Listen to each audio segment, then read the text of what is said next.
Hi guys! Welcome to my channel, and for today's vlog ay bibisitahin natin yung kaibigan ko sa San Antonio. I can take you anywhere, I could take you home. I just wanna be there so you never feel alone. I know how it feels to be lost inside this world. Don't give up, no.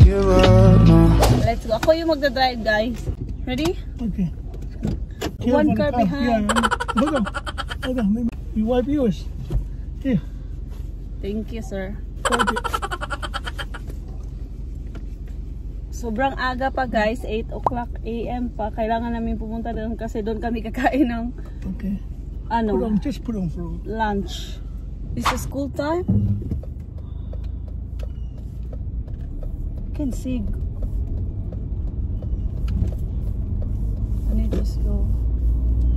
3 hours drive guys. So be with me.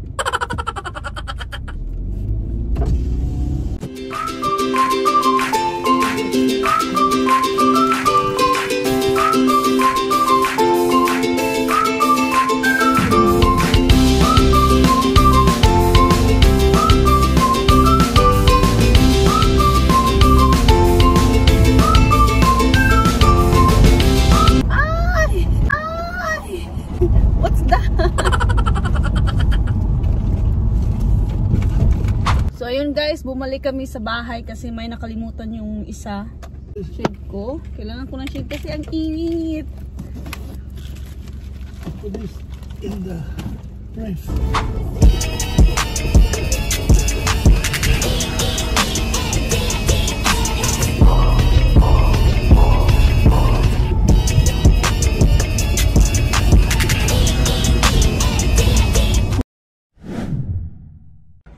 So guys, andito na kami. Saan ba to? Hindi ko alam kung saan to banda. Basta nag-stop over lang kami sa gasoline station kasi umihi yung isa. Sakit ang ulo ko. Oh my god. Oh god. So, pilot. I don't know. Saan ba to? Pilot yung nakalagay eh. Hindi ko alam kung saan. Wait lang. Nung akong kape. Inubusin yung kape ko. So, grabe guys.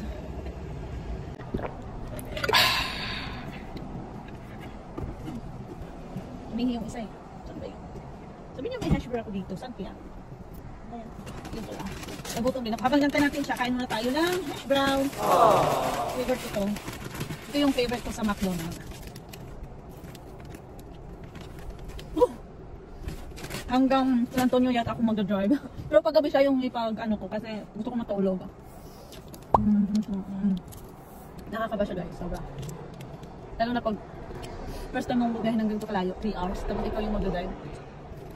Nag-away pa kami, hindi ko kinuha sa video. Nagalit siya kasi ang ano ko daw magpatakbo 80.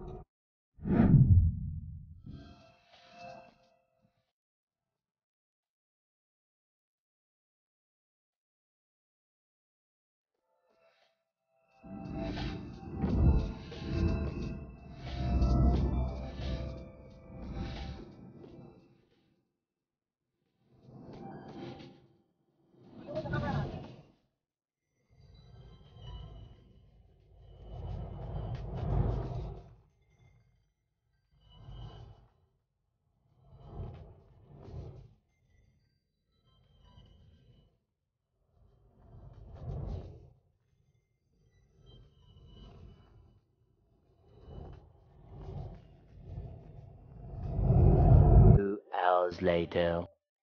Bisaya. Tingnan nyo, andito na ako kay Melrose. Magbisaya na lang sa akin. Bisaya mangyapon siya. Dili ko Bisaya, pero Bisaya? Dili. Bisaya na ano na kinamatis. Parang yung mga kaibigan ko sa Houston, di ba? Mga Bisaya, yun eh. Kaya pala. Magbisaya. Vlog. Yan, magluluto daw si Melrose ng tilapia. Tilapia.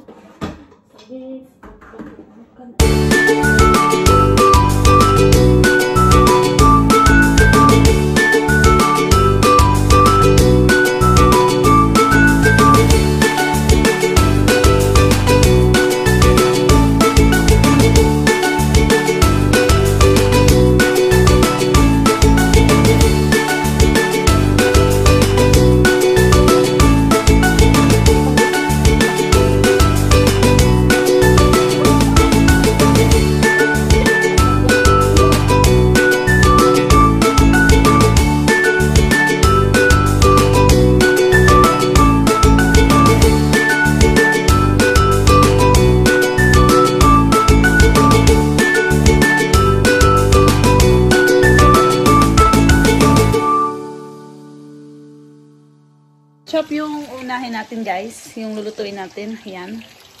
Kasi si Milrose na sa anak pa niya. Liliguin lang niya. Liguon lang niya. Liguon lang sa niya.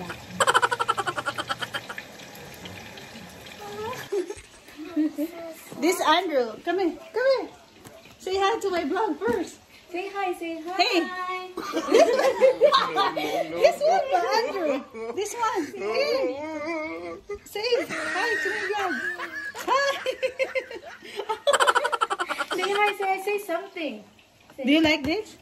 So Open. what you gonna say? Say thank you, tita. Thank you, tito. Tito ba? Ano mo siya?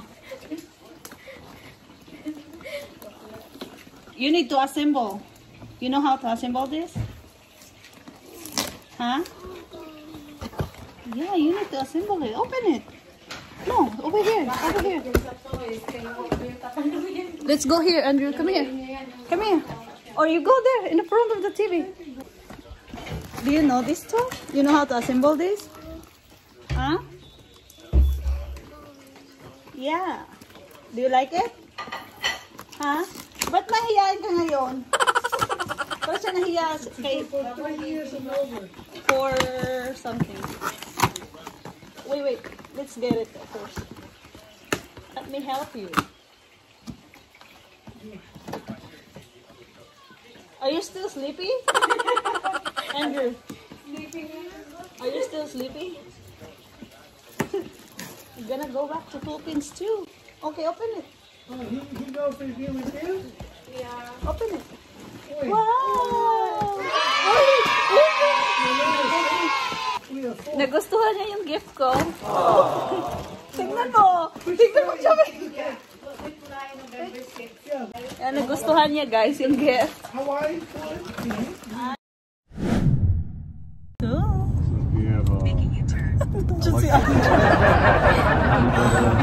pupunta kami magsha-shopping kami guys. Wala kang magsha-shopping lang kami. Kasama ko siya, si Maganda. Mas maganda. There's a guy and he lives in our subdivision. He has a Tesla. Para bakit nangungulong nga? Para walang joke-joke ba? They say 25, but 90% is car. Ay, Pero siya They din. don't do that. Kaaway kami sa doon. Today, the price of Yung gas truck, will be $5 papunta sa Houston, di ba sinusundo namin anak niya? Abay, may kaaway. Ay, nakita ko kasi papagain kami ng truck. Saan tayo pupunta ba? God, I showed it to her. I said, Digimax. Sama-sama din. Kaya pupunta kami ng Riverwalk, San Antonio. Mamayang gabi. we don't have that Pag because pupunta tayo ng Riverwalk, tayo na lang. Siya yung driver ko ngayon. Pupunta kami ng Riverwalk. Yan. Yung asawa namin is naiwan sa bahay nila.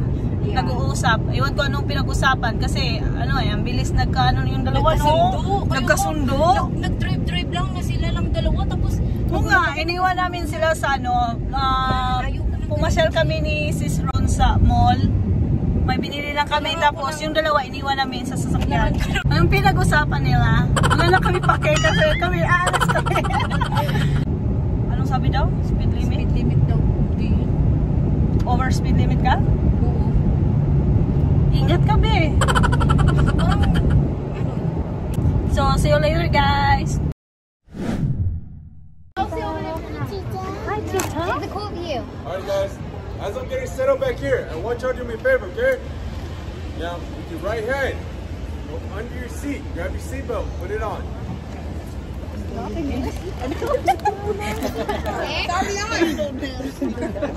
What seatbelt?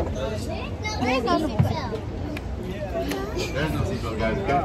I promise you, the last thing you'll want on a sinking ship is to be strapped down to it. Okay? Hi. Say hi, Tita. Exactly. It's gonna be the Titanic. Alright? Oh, no. No? Make sure we don't ice cream. Okay, I'll promise I won't crash as much. Sa'yo ni Andrew. Now, I want to thank each and every one of you guys for coming out to this beautiful city of San Antonio, Texas, and getting on the San Antonio cruise. My name is Captain Jonathan. You can call me Captain John for short. And we'll be roughly spending the next 35 minutes together. Okay? Now, before we actually go into it, I do need to go over some safety tips. Okay?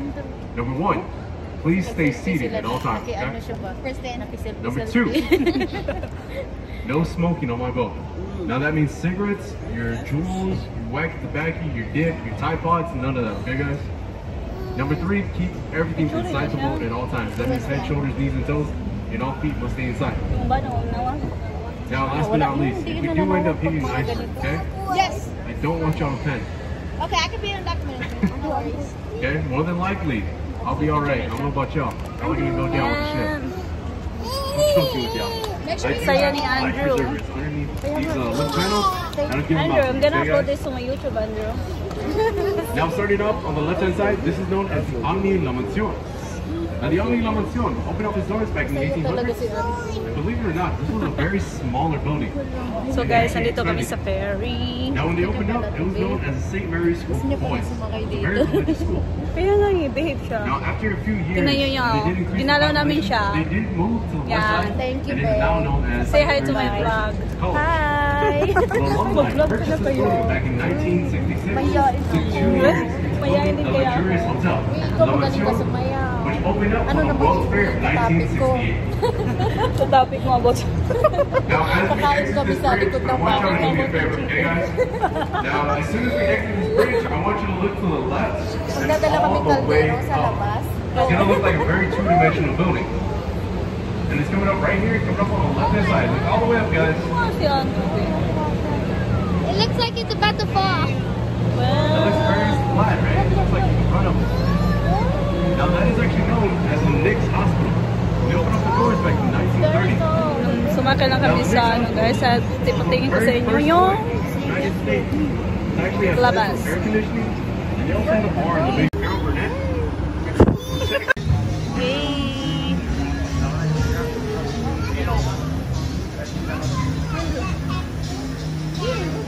Now, by any chance, does anyone like to gamble? Anyone like to go to casinos? So and so?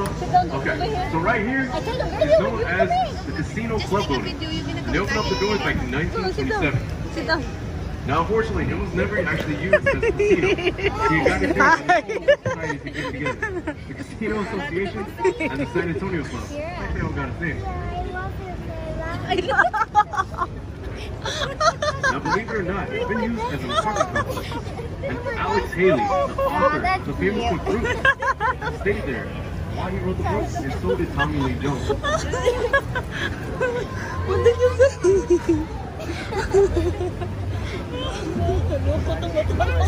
Now, right here, this is the most authentic Riverwalk. This is known as River Square. This is a great place, especially if you look to the left and to the right. Really famous place, especially if you want to get your TikToks, your Facebook Lives, your Snapchats, anything, guys. And this is where you can find a variety of food. So we have Tex-Mex. There's all steakhouses down here. Text-Mex. That's pretty much it. I'm not gonna lie. Tex-Mex and steakhouse. Hindi mo ma-upload? It's just called the steakhouse. Ma-upload siya Really ko good steakhouse to come to, guys. Right behind me, it's called Boudreaux's. Very No, good. it's nothing in Very there. Great place to go. Now on the right hand side, the cylinder-shaped building, that is known as Clifford Building. Back in 1941, this is where the father of the Riverwalk, Robert Huggins, actually put his office right next to the Riverwalk, and it was to show everyone that it was safe to open up business down here. Now, when he did it, Tabiana people nyo. didn't want to jump on his bandwagon. They were actually kind of ruthless. You have a He told headphone in your Robert house. Huggins that he would drown like the river rat he was. It kind of hurt my feelings. Because if you work down here, you're Nag-live actually unta considered ka? a river rat. Oo, sa After Facebook. 5 years of proving everyone wrong, the first restaurant, Casa Rio, opened up the doors Mag-live kaya ako sa right-hand akong TikTok ko. Diyo ko back in live. 1946. Now Casa Rio, as you see guys, it's still pretty famous to today. They were the first ones to actually have riverside dining and river barge dining. More than 70 years ago, you would get on these beautiful boats called gondolas. And there was a man operating them. So they would push with a very long stick, and you would cruise around while you would feast, like kings and queens.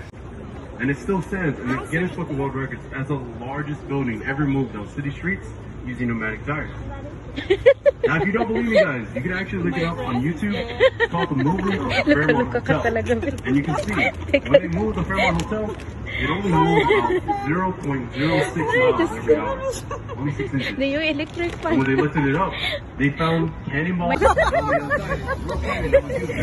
Gusto nga niya, nilayo, sabi niya, ano ba to si tita, nilalayo ako sa mga friendship mo eh.